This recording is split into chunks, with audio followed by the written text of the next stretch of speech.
Domingo por la tarde, 11 de julio de 2010. 91.000 personas ven la final del Mundial de Fútbol en el estadio de la ciudad, a las afueras de Johannesburgo. Durante unas semanas, el fútbol atrae la atención mundial a Sudáfrica.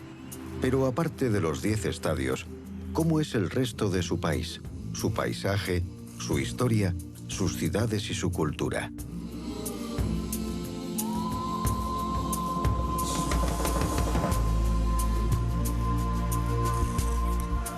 Una forma de averiguarlo es desde el aire, volando sobre el país para descubrir por nosotros mismos cuánto tiene Sudáfrica que ofrecernos. Sudáfrica desde el aire.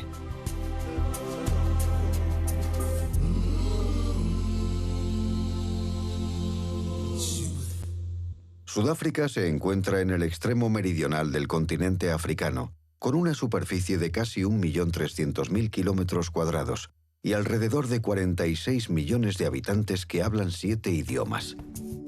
Sudáfrica es un país de contrastes, contrastes en la increíble diversidad de su paisaje, desde desiertos de asombrosos colores a exuberantes selvas de extensión inacabable. Espectaculares cordilleras de escarpadas cimas contrastan con las llanas mesetas cuyos pastos son azotados por las tormentas. Profundas gargantas surcadas por ríos milenarios contrastan con cascadas creadas por la actividad sísmica. Espectaculares acantilados costeros dan paso a magníficas y amplias playas de aguas azules. 2 océanos bañan la orilla, el Índico y el Atlántico. La historia suele recordarse con emotivos monumentos que conmemoran sangrientas batallas, que contrastan con los que señalan la llegada de los primeros exploradores europeos. Y en este variado paisaje se encuentran hoy modernas y prósperas ciudades que contrastan con pequeños pueblos agrícolas inalterados desde hace generaciones. Y también está la importancia del deporte, con los tradicionales estadios de rugby y de cricket, eclipsados actualmente por los nuevos campos de fútbol construidos para el Mundial. Y la vida humana contrasta con la animal, ya que Sudáfrica presume de una de las mayores variedades de fauna de todas las especies, de antílopes a cebras. Por eso quizá no sorprenda que Sudáfrica sea también conocida como la nación arcoíris, pues nos ofrece el mundo entero en un solo país. ¿Y qué mejor sitio para empezar a volar que Ciudad del Cabo, en la provincia de Cabo Occidental, sobre una de las cimas más reconocibles del mundo, la montaña de la Mesa? La montaña domina la ciudad. Tiene más de 3 kilómetros de longitud y 1.060 metros sobre el nivel del mar. Antonio de Saldaña, el primer europeo que navegó en la bahía, la bautizó con ese nombre en 1503. La cima plana está flanqueada a un lado por el Pico del Diablo y al otro por la Cabeza del León. Una de las vistas más famosas de la montaña es desde el mar, mirando al norte, donde se puede apreciar cómo se eleva sobre la ciudad. Las más de las veces, la cima está cubierta por un mantel blanco, cuando un viento cálido del sureste que asciende por la ladera forma las nubes al encontrar aire más cálido arriba. Y las vistas desde lo alto son espectaculares.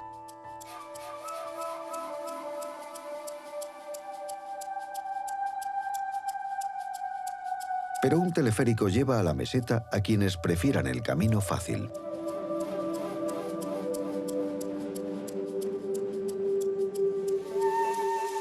A la sombra de la montaña hay un monumento a un hombre que, más que ningún otro, tuvo un papel tan importante como polémico en la historia de Sudáfrica: Cecil Rhodes. A finales del siglo XIX, empleó su riqueza para construir un imperio británico en el Nuevo Mundo con concesiones mineras y creando protectorados. Él creó Rhodesia, hoy Zimbabue, y soñó con una línea roja de poder británico desde Ciudad del Cabo a El Cairo. Ciudad del Cabo es una ciudad muy cosmopolita y un importante destino turístico. En su crecimiento a lo largo de los siglos han influido ideas holandesas, británicas y de los malayos del Cabo. Los modernos edificios actuales se levantan junto a los históricos como el grandioso ayuntamiento de 1905 y el mucho más antiguo Castillo de Buena Esperanza, de alrededor de 1670. Uno de los edificios más destacados de la ciudad es el nuevo estadio de fútbol de Green Point, en la costa. Con 68.000 asientos, se construyó para el Mundial de 2010. Cerca del estadio está el antiguo puerto de Victoria y Alfredo, que fue reconvertido gradualmente a finales de la década de 1980 en zonas residenciales y comerciales con restaurantes y caros hoteles, incluyendo una isla con 40 suites rodeadas por otros apartamentos de lujo. Este fastuoso lujo contrasta sobremanera con los suburbios de los límites de la ciudad. Al este está Khayelitsha, con 2 millones de habitantes, construido durante el apartheid para la población negra. Con el nuevo gobierno se están haciendo obras para mejorar las viviendas, pero sigue existiendo el poblado de chabolas con techos de chapa.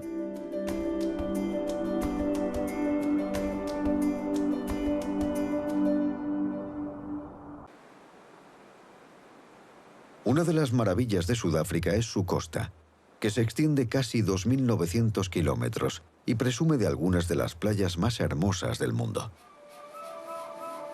La de Northhoek es una de ellas, una franja de 6,5 kilómetros de arena blanca y aguas de un azul intenso. Pero esta belleza puede ser engañosa, porque una tormenta puede convertir rápidamente el mar en una temible vorágine, lo que a lo largo de los siglos ha hecho varar en la orilla más de un barco. Por todo el litoral pueden verse restos oxidados, prueba si era necesaria de lo peligroso que pueden ser los mares. Y especialmente en torno al Cabo de Buena Esperanza, donde los vendavales y las rápidas mareas pueden arrastrar contra las rocas barcos inverosímiles. El faro de Cabo Point sustituye a uno anterior construido más arriba, porque en 1911 el antiguo, envuelto por la niebla, ocultó su luz a un transatlántico portugués, el Lusitania, que chocó contra las rocas. No había faro en 1488, cuando el explorador europeo Bartolomé Díaz descubrió el cabo. Levantó una cruz que luego fue sustituida por esta réplica, conmemorando su descubrimiento. Y como curiosidad, los marinos de hoy la usan como referencia para la navegación. El clima de la zona del Cabo tiene un efecto muy beneficioso, que puede verse en todos estos viñedos. Sudáfrica es uno de los mayores productores de vino del mundo, con una historia que se remonta a los colonos holandeses de finales del siglo XVII.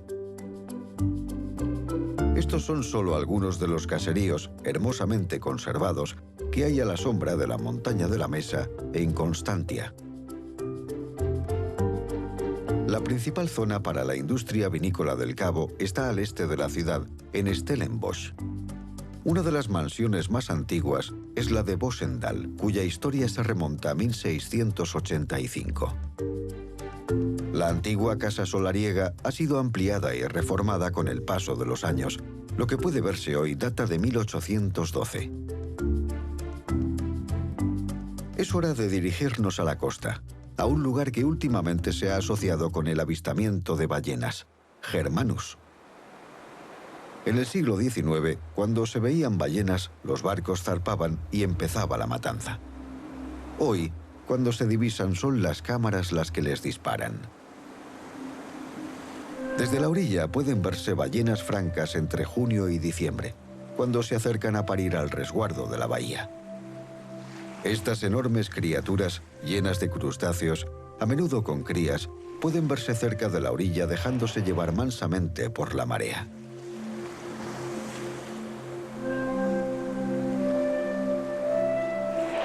Pero en alta mar puede vérselas saltando, una actitud que no comprendemos del todo. ¿Es agresiva o juguetona? Sea cual sea la respuesta, es una visión espectacular.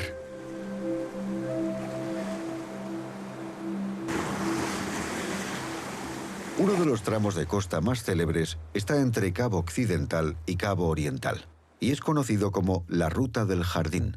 Va desde Mossel Bay al Río de las Tormentas.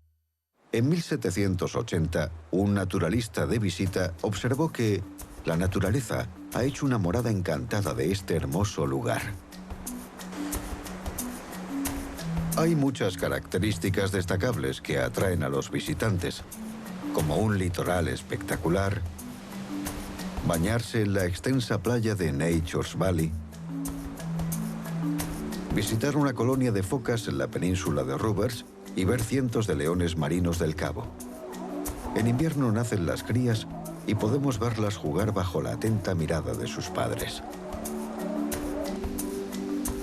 Y hacer senderismo en el Otter Trail y volver a la naturaleza, ya que las visitas están limitadas y hay pocas instalaciones por el camino.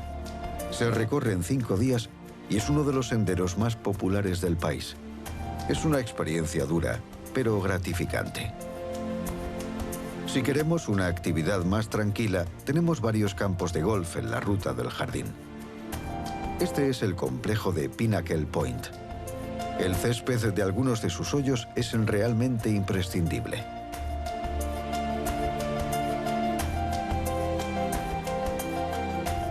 El puente que cruza el río Blaukrans es el puente de vano único más alto del mundo y el lugar perfecto desde el que tirarse, atado a una cuerda elástica, por supuesto. La caída tiene varios récords en el libro Guinness.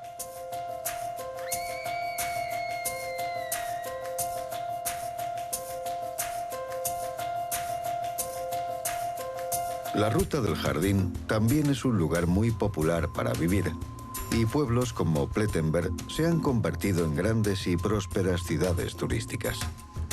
Y para aquellos que tengan los medios, hay casas modernas impresionantes sobre el acantilado, con vistas asombrosas de la costa. En la playa de Nutsi, destino de vacaciones desde hace generaciones, hay una serie de castillos modernos que datan de la década de 1930. Con piedras de la zona, las casas empezaron a parecerse a castillos y solo hicieron falta unos pocos torreones y almenas para conseguir la imagen. Hoy, los 5 castillos son una mezcla de viviendas privadas y hoteles de lujo. Al este de la Ruta del Jardín están la bahía de Algoa y el tercer puerto y quinta mayor ciudad del país, Port Elizabeth. En el centro de la ciudad está Donkin Reserve, rodeado de muchos edificios históricos, como la Torre del Campanario, construida en 1923 para conmemorar la llegada de los colonos británicos en 1820. Pero hay un edificio más antiguo, Fort Frederick, construido por los británicos en 1799 para impedir una posible invasión francesa. Y uno de los más modernos es el estadio Nelson Mandela Bay. Con poco menos de 50.000 asientos, se celebran en él partidos de rugby y de fútbol, así como conciertos. Un hito importante fue su utilización en el Mundial. En el extremo norte de la bahía están las dunas de Alexandria, una de las mayores extensiones de dunas activas del mundo. El viento ha creado dibujos en la arena que siempre están moviéndose y cambiando. Las dunas están rodeadas de bosques autóctonos. La fauna es uno de los valores más importantes de Sudáfrica. Cerca de Port Elizabeth está la reserva de caza privada de Samoari, la mayor del país y una de las empresas de protección de la naturaleza punteras en el mundo. Varios alojamientos salpican sus 24.000 hectáreas que acercan a los visitantes a los 5 grandes mamíferos: elefantes, rinocerontes, búfalos, leones y leopardos.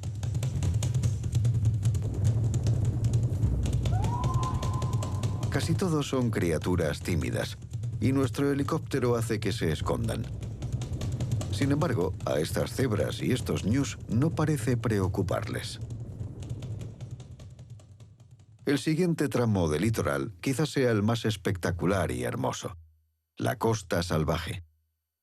Se extiende desde East London a Port Edward. Es una región de extraordinaria belleza y una de las menos construidas del país, cuyos pueblos siguen practicando ancestrales tradiciones.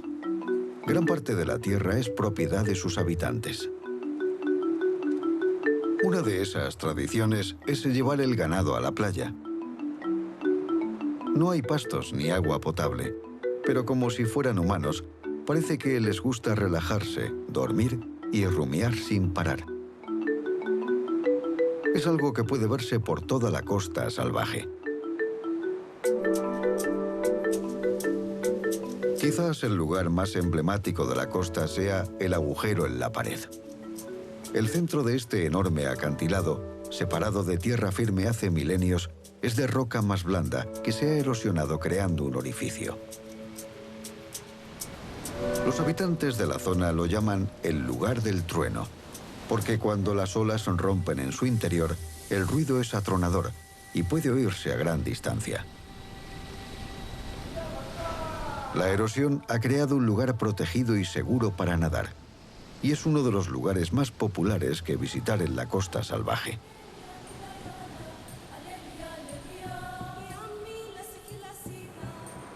En una colina sobre la bahía, un grupo de mujeres Xhosa lava la ropa con una técnica inalterada durante siglos.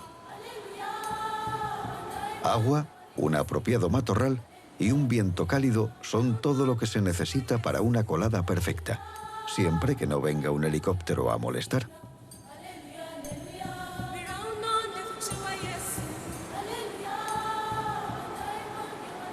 En el interior pueden verse conjuntos de chozas redondas conocidas como rondavel, rodeadas de huertos y cercos para el ganado. Se construyen a la manera tradicional, usando paja y con paredes de barro y estiércol. Estas chozas redondas son visibles hasta la costa este, y en algunos lugares se ha sustituido la paja por chapa corrugada y el barro y el estiércol por bloques de cemento o ladrillos, pero la forma ha seguido siendo la misma. Construidas originalmente sin servicios, hoy muchas tienen electricidad y agua corriente, con un retrete de barro independiente en el exterior.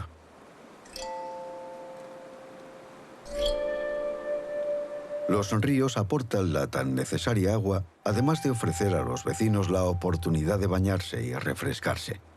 Pero este río aparentemente tranquilo pronto se convertirá en una cascada de 150 metros y una oscura y húmeda garganta.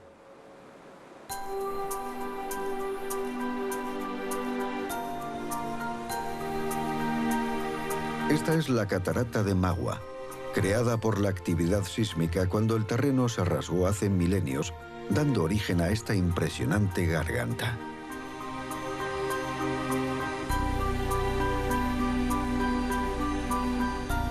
Es una majestuosa visión.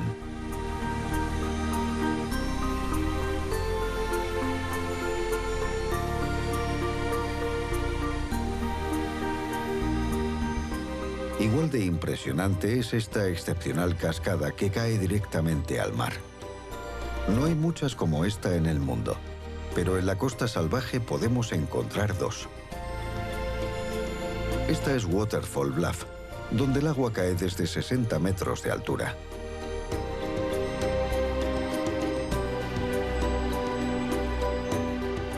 Las cascadas atraen visitantes todo el año, aunque estén en una zona tan remota de la costa salvaje.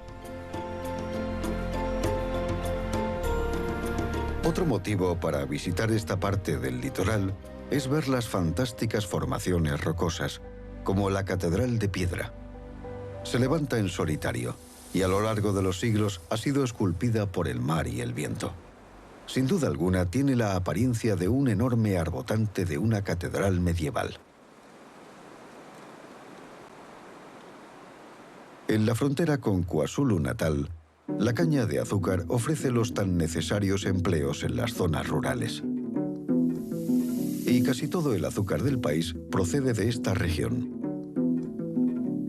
Hay más de 30.000 plantaciones registradas y grandes áreas del paisaje están cubiertas de campos de caña de azúcar. Cuando se corta la caña, es llevada a una de las fábricas. Esta está en la costa, en Basley Beach, cerca de Durban. El delicioso olor a azúcar tostada se extiende durante kilómetros llevado por el viento. Nuestra ruta nos lleva ahora por la costa a la tercera mayor ciudad de Sudáfrica y el puerto de más tráfico, Durban. El puerto es natural, uno de los pocos de este tramo de costa, y fue inaugurado en la década de 1840, cuando era conocido como Puerto de Natal. Pero quizás Durban sea más famosa por su paseo marítimo y sus playas, en absoluto contraste con la costa salvaje que acabamos de ver. Aquí se encuentran los ingredientes habituales de un turismo muy distinto: parques temáticos, grandes hoteles y casinos.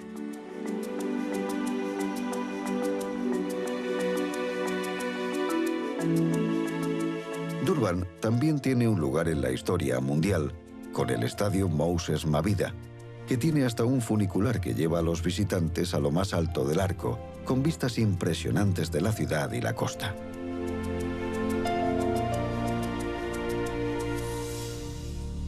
En el interior, desde Durban, está el Valle de las Mil Colinas, parte importante del reino zulú, fundado a principios del siglo XIX por Shaka Zulu, que unió a las tribus con diplomacia y fuerza. En el apogeo de su imperio, Shaka comandaba un ejército de más de 50.000 guerreros zulús. Hoy la región está llena de aldeas y granjas, salpicando este hermoso paisaje que ha cambiado muy poco con los siglos.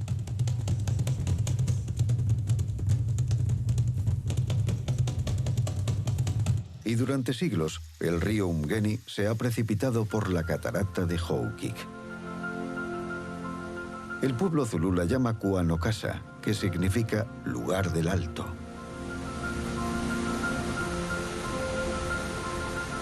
Los colonos europeos vieron esta cascada por primera vez a principios del XIX. Con las crecidas, algunos perdieron la vida intentando cruzar el río corriente arriba y siendo arrastrados hasta morir tras una caída de 100 metros.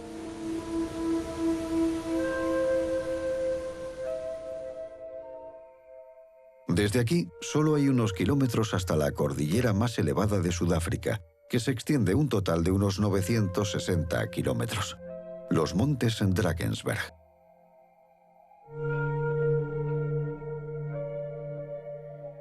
Los zulús llaman a estas montañas Usalamba, que significa barreras de lanzas.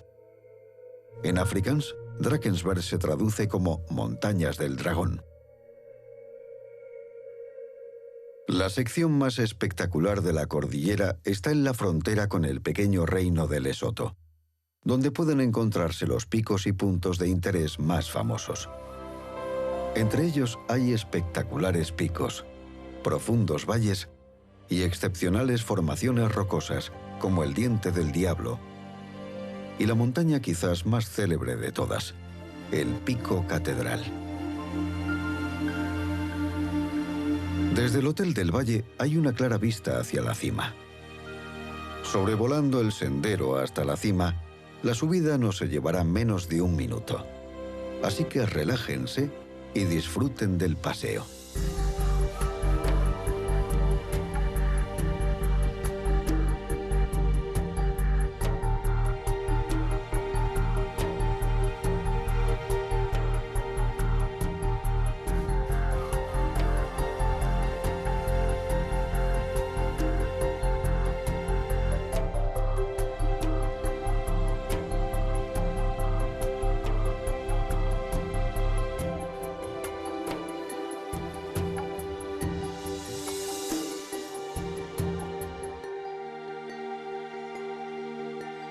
Desde la cima puede verse Lesoto, al otro lado de los picos, y todos los montes Drakensberg, donde los buitres planean en las corrientes ascendentes.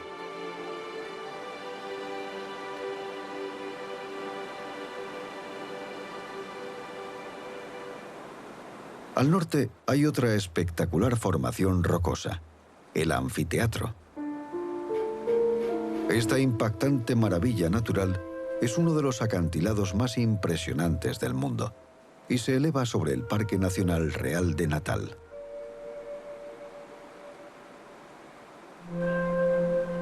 Un pequeño arroyo surca la cima y cae desde casi 1000 metros al valle que hay abajo.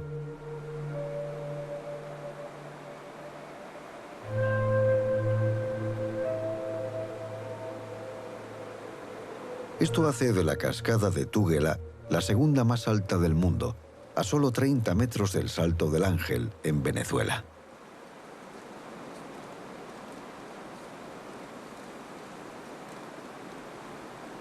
Hacia el este, desde las montañas, el paisaje se hace más llano, convirtiéndose en onduladas colinas.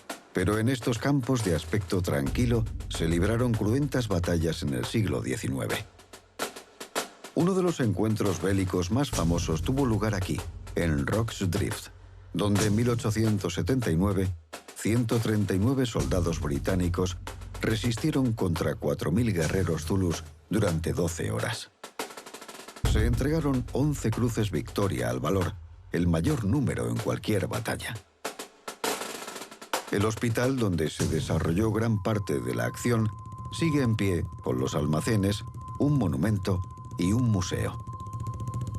Cerca hay una réplica de un kral zulú, con un estilo que sería el habitual en el momento de la batalla.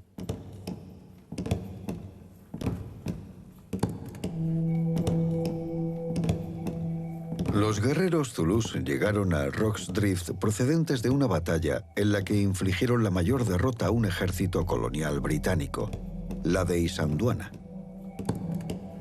Aquí, bajo la montaña, unos 1.300 soldados británicos y coloniales perdieron la vida de un ejército de casi 2.000. La tropa zulú descendió la ladera usando principalmente lanzas y escudos, superando a los ingleses con estrategia y una disciplina de hierro. Hoy en día, monumentos y pequeños hitos de piedra señalan las fosas comunes desperdigadas por la ladera en recuerdo de esta batalla.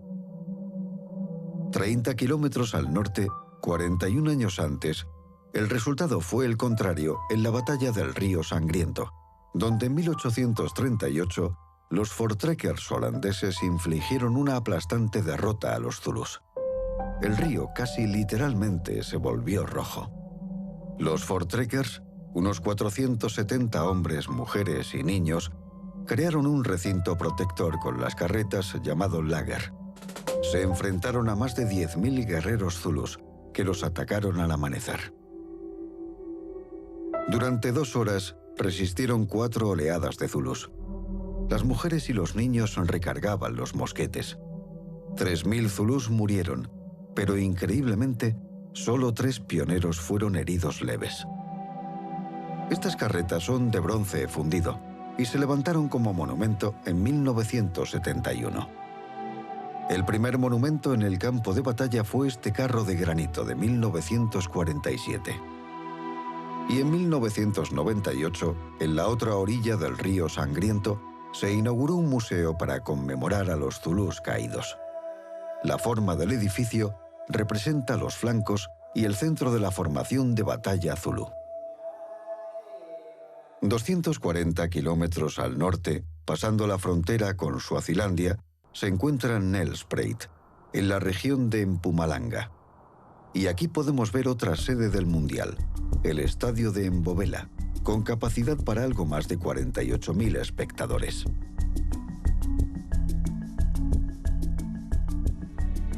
No muy lejos de Nelspruit está la reserva de caza más conocida de Sudáfrica, el Parque Nacional Kruger.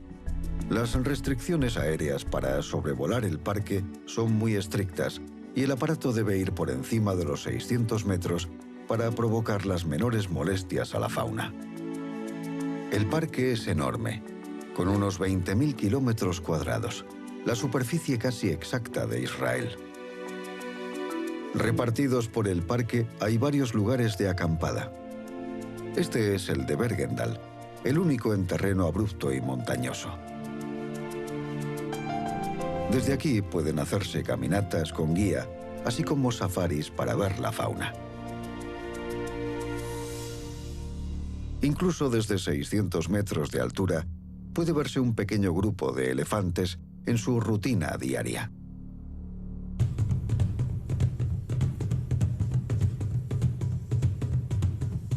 Por toda Sudáfrica hay muchas reservas privadas, además de granjas que mantienen y crían a grandes animales de caza, como los ñus.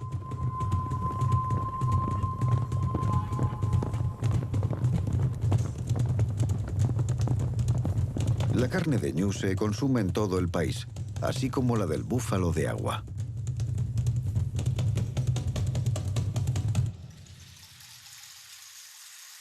Al oeste del Parque Kruger está el cañón del río Blythe. Es el mayor cañón verde de la Tierra y el tercero de mayor tamaño, tras el Gran Cañón de Estados Unidos y el del río Fish en Namibia. Una visión impresionante. Mide unos 25 kilómetros de longitud y tiene una profundidad media de 760 metros.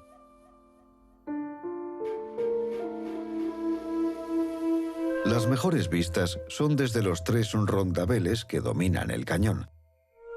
Rondabel es el nombre de las casas circulares de los pobladores autóctonos. El punto más al norte de nuestros viajes es Polokwane, a unos 160 kilómetros de la frontera con Zimbabue. El nombre de Polokwane significa lugar seguro y es la capital de la región del Limpopo. Antiguamente se llamaba Petersburg. El moderno estadio de Peter Mokaba ha sustituido al antiguo, del mismo nombre, y fue construido para el Mundial. Tiene 46.000 asientos. Nuestro viaje se dirige ahora al oeste, por el norte del país. El paisaje empieza a ser más seco, casi desértico. Estos amplios espacios abiertos se conocen como Veld, el equivalente sudafricano al Outback australiano, las praderas norteamericanas y las pampas en Sudamérica. Solo hay unas pocas aldeas y pueblos desperdigados por este árido paisaje. Pero nada nos prepara para la sorpresa que nos espera al llegar de repente a una ciudad de fantasía que parece surgir de esta tierra estéril. Esto es Sun City, un complejo hotelero de lujo con casino. Se inauguró en 1979 y ha sido muy popular desde entonces.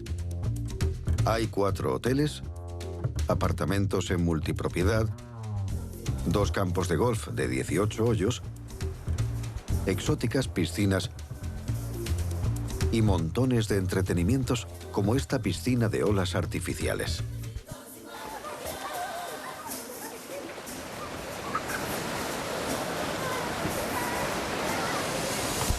Y los huéspedes no tienen que alejarse mucho para ver elefantes. Están cerca y dispuestos a que los monten. No lejos de Sun City se encuentra Rustenburg, con otra sede del Mundial, el Estadio Royal Bafokeng, con una capacidad ampliada de 38.000 a 42.000 espectadores.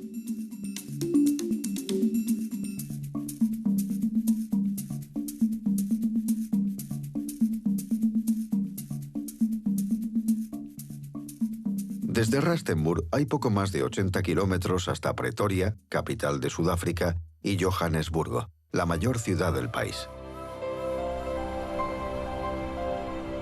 Pretoria es una ciudad elegante construida en torno a Charles Square con bellos edificios decimonónicos. La ciudad tiene muchos museos y galerías, así como parques y jardines. Y a un lado de Burgers Park está Melrose House, construida en la década de 1880 para un industrial. Durante la Guerra de los Bóeres fue la residencia del comandante británico Lord Kitchener.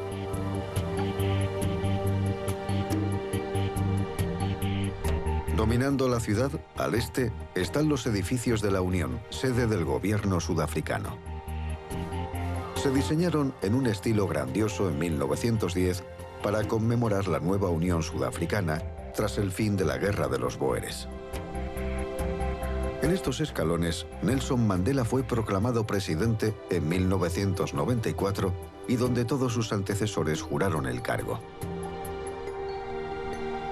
Y desde ellos puede verse el estadio Loftus Versfeld. Hay un estadio aquí desde 1906, lo que lo convierte en el más antiguo del país. Fue remodelado para ser usado como sede del Mundial. El nombre histórico local de Johannesburgo es Gauteng, que significa lugar de oro. Y es fácil entender por qué, con tantos restos de una minería más que centenaria rodeando la ciudad.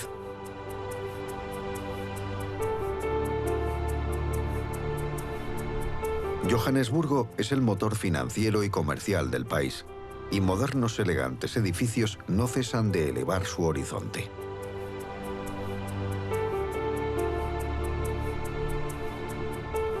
El Carlton Center es el edificio más alto de África, con 222 metros. Desde lo alto es fácil distinguir las dos sedes del Mundial en la ciudad. La primera es el estadio de Ellis Park. Aquí, en 1995, los Springboks sudafricanos ganaron el Mundial de Rugby en la prórroga de un emocionante encuentro con Nueva Zelanda. Al sur está el estadio remodelado que vimos al principio, sede de la final del Mundial, el estadio de fútbol de la ciudad. Construido en 1989, ha sido sustancialmente reformado con nuevas gradas y un techo envolvente. Está junto a uno de los mayores suburbios de Sudáfrica, Soweto. La historia de este suburbio se remonta a la creación de la zona minera a finales del siglo XIX, cuando africanos en busca de trabajo eran atraídos por las minas y se alojaban en zonas separadas alrededor de la ciudad. Esta segregación continuó y se aplicó con más énfasis durante el apartheid. La palabra Soweto es la abreviatura en inglés de suburbios del sudoeste y comprende todos los suburbios de la zona. Se calcula que alrededor del 65% de la población de Johannesburgo vive aquí. Uno de los puntos más destacados de esta área son las dos torres de refrigeración de una antigua central eléctrica, una de las cuales ha sido decorada con el mayor mural del país.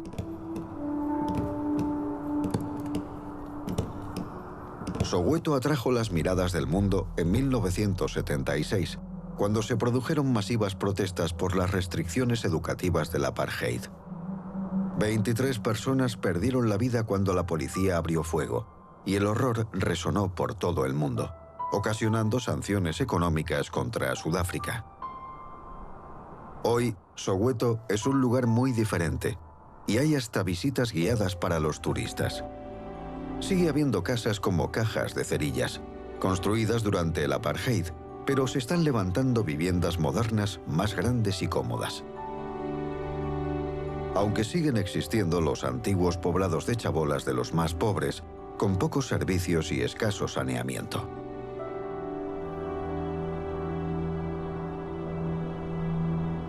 La capital judicial de Sudáfrica es Bloemfontein, 500 kilómetros al sur. Para llegar aquí hay que cruzar 500 kilómetros de un paisaje abierto y llano, donde se producen fácilmente tormentas eléctricas. El día casi se convierte en noche cuando la naturaleza muestra su temible poder y la tormenta barre el Veld. No es un buen lugar al que acercarnos con nuestro pequeño aparato.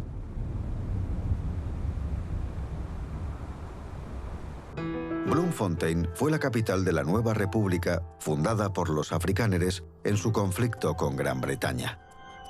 La ciudad está llena de elegantes edificios del siglo XIX y como capital judicial del país, muchos de ellos tienen que ver con la ley.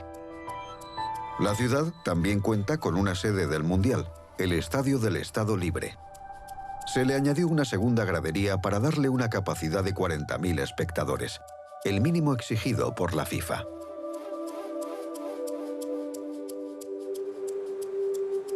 «130 kilómetros al oeste, al otro lado del Belt, hay una ciudad asociada a los diamantes más que ninguna otra en el mundo: Kimberley.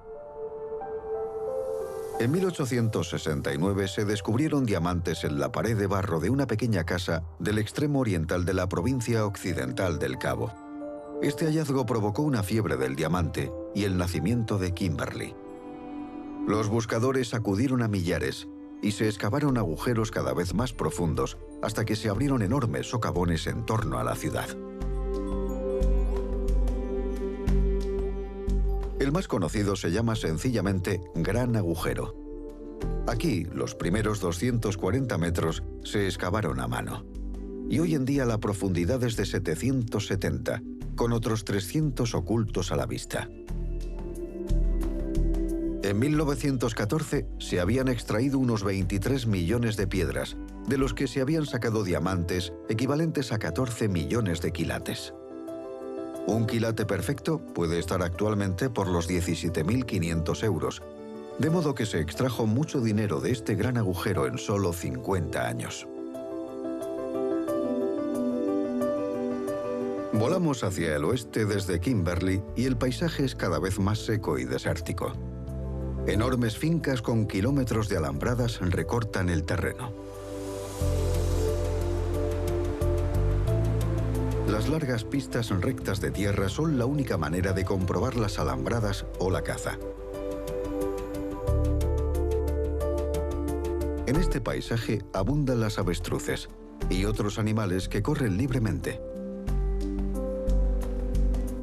como estos magníficos antílopes negros. Más al oeste, el paisaje empieza a volverse rojo, ya que el suelo es rico en hierro. En este paisaje caluroso y árido, un grupo de órices del Cabo busca comida.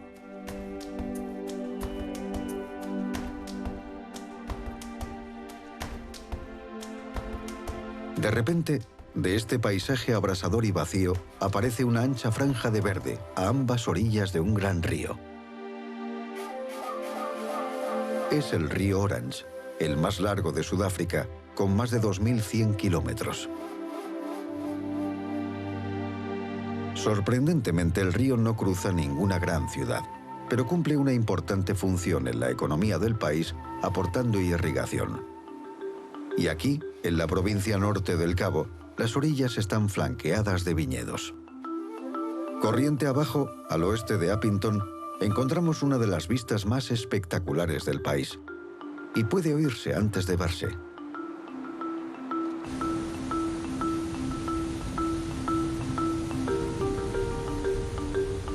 Estas son las cataratas de Augravis, que se precipitan en la mayor garganta de granito del mundo. El pueblo aborigen, los Khoikhoi, las llama el lugar del gran ruido. Durante miles de años, el río Orange erosionó esta garganta de suaves laderas, creando una espectacular caída de casi 60 metros. Cuando el río crece, cae 4 veces más agua por segundo que en las cataratas del Niágara. El paisaje granítico del entorno parece de otro planeta, con grandes pliegues de rocas formados hace millones de años. La zona fue declarada Parque Nacional de Augravis en 1966.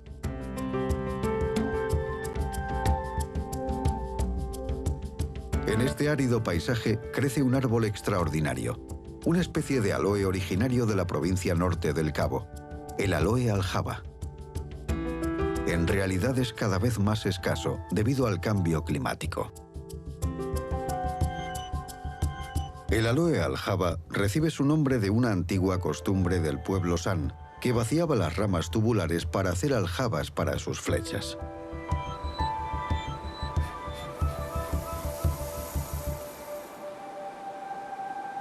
El paisaje puede parecer totalmente desierto kilómetro tras kilómetro, pero se ha construido en él un importante elemento de la vida moderna, una carretera nacional. La Nacional 14 recorre cientos de kilómetros por la provincia norte del Cabo. Gran parte de su longitud es recta como una larguísima regla superpuesta al paisaje. La carretera avanza hacia el oeste, hacia la costa atlántica. El interior es un paisaje extraordinario y nadie sabe muy bien cómo se formó. Estos montículos circulares de cima desgastada se conocen localmente como círculos de hadas y hay literalmente miles de ellos llegando hasta Namibia. Aparentemente nada puede crecer en ellos y son un misterio desde hace años. La explicación más plausible es que fueran creados por alguna especie de termitas, pero no ha podido ser demostrado. La costa oeste es un lugar salvaje, desolado y ventoso. El Atlántico está cerca y es mucho más frío que el Océano Índico en el este.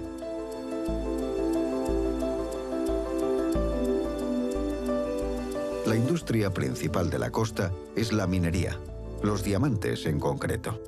Funcionan enormes minas donde se tamizan toneladas de arena en busca de diamantes bajo fuertes medidas de seguridad. Antiguas cicatrices cruzan el paisaje, pero la normativa actual obliga a las empresas a dejarlo tal como lo encontraron. Hasta el mar da diamantes, ya que se succiona la grava de las hondonadas con una larga aspiradora desde un barco especial.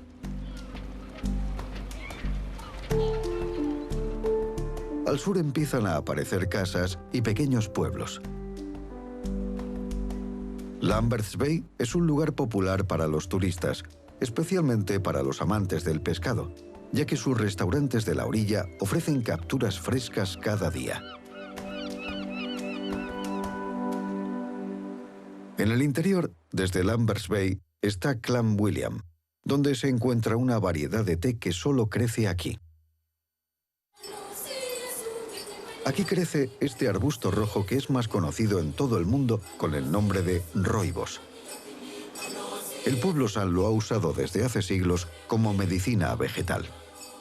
La hoja es estrecha, en forma de aguja, y se recolecta a mano. Luego se corta y se seca al sol sobre grandes planchas de cemento antes de ser clasificada y empaquetada. Es desteinado de manera natural y muy bajo en taninos. El arbusto de rooibos se cultiva en las laderas de los montes Sideber. Esta cordillera es famosa por sus formaciones rocosas.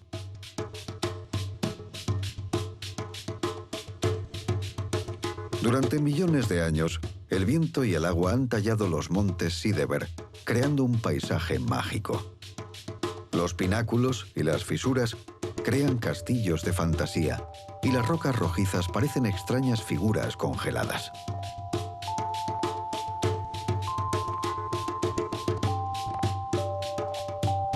La cruz de Malta se levanta solitaria, ya que la roca más blanda ha sido erosionada dándole esta forma.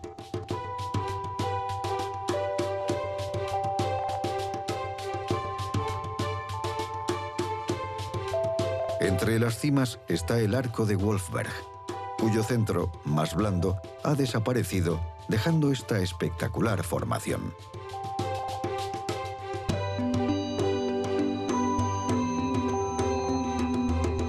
Y en lo más alto está el monte Tafelberg, nombre que se traduce por montaña de la mesa. Y está a solo 160 kilómetros de la otra montaña de la mesa, donde empezó este vuelo. Pero queda un último lugar que visitar, que en muchos aspectos es el más importante por lo que representa. Esta es la isla Robben, 5 kilómetros al norte de Ciudad del Cabo. Fue una prisión desde finales del siglo XVII. Aquí fue donde, desde 1963, Nelson Mandela estuvo encarcelado durante 18 de sus 27 años en prisión. Todos los presos tenían que realizar extenuantes trabajos forzados en la cantera cercana y subsistían con raciones mínimas. Hoy, la cárcel es un museo y toda la isla es patrimonio de la humanidad. Quizás las últimas palabras sobre este lugar deban venir del propio Nelson Mandela, cuando reflexionó sobre el tiempo que pasó aquí. Es cierto que la isla Robben fue un lugar de oscuridad, pero de esa oscuridad ha salido un brillo maravilloso, una luz tan poderosa que no podía esconderse tras los muros de una prisión. Desde la isla Robben puede verse el estadio de Ciudad del Cabo en Greenpoint, un lugar clave para el Mundial. Y el contraste entre los dos lugares no podría ser mayor. Uno representa la vieja y brutal Sudáfrica bajo el régimen del apartheid, y el otro la nueva y abierta Sudáfrica, la nación del arco iris. Nuestro viaje aéreo comenzó en la montaña de la Mesa, y desde la cima, mirando al sur, se ve la península del Cabo. Fue el rey de Portugal quien le dio el nombre de Cabo de Buena Esperanza por el gran optimismo que causó la apertura de la ruta marítima a la India y Asia. ¿Qué mejor sitio para terminar este viaje que un lugar que representa buena esperanza?